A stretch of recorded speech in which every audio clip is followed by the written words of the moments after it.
Descending the stairs led me to a crystal throne which glittered with swirling light. I felt strangely compelled to approach and sit. As I took my place upon it, a sudden torrent of light enveloped me. The illumination overwhelmed my senses. I grew nauseous and weak, but before I lost consciousness, the throne ejected me to the floor.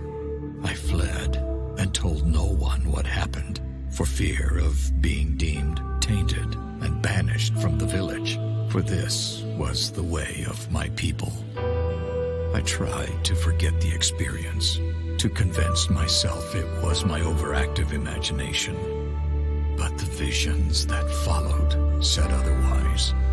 Every night, the nightmares came. Their torment highlighted my confusion, as each morning I remembered little, fragmented images, words which made no sense, nothing more. I would have thought myself mad, if not for the strange, incomprehensible symbols I often drew in the sand. Proof that forces beyond my understanding were at work. People in my vicinity kept their distance, and I think they feared me.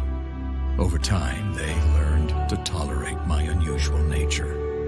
But I was always alone, left to brood and ponder my strange fate. One winter, it all came flooding back to me. I realized the crystal throne sat not at the bottom of some ancient ruins, but at the top of a construction incomprehensible in scale.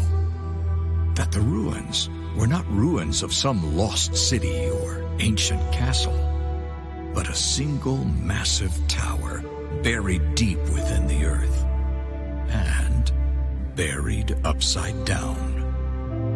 Some unexplainable force had lifted the construction into the sky, rotated it, and driven it into the ground. In that moment of clarity, I knew one thing above all others.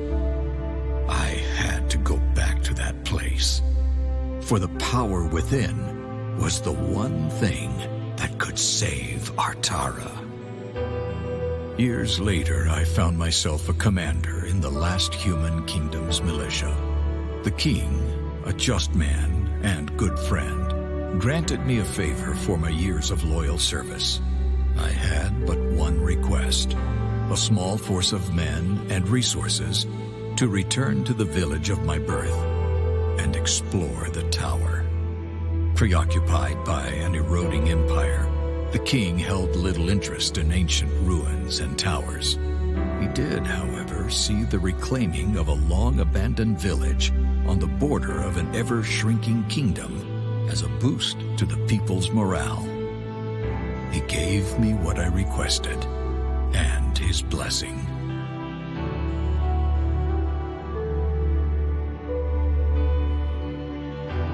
So here I am, returning to the very place which has haunted me my entire life. It is a desolate place now. Time has not been kind to my village. Most of it has rotted or been washed away. Yet the tower remains just as I remember it. I am in awe of the power within, and perhaps fearful. The men and I are setting up the camp in the village, while Cain and Maev, two of my most capable warriors, will scout the tower. Once again, I feel its call. We must uncover its secrets. We must find a way to reach the power within. If we fail, it will be the end of us.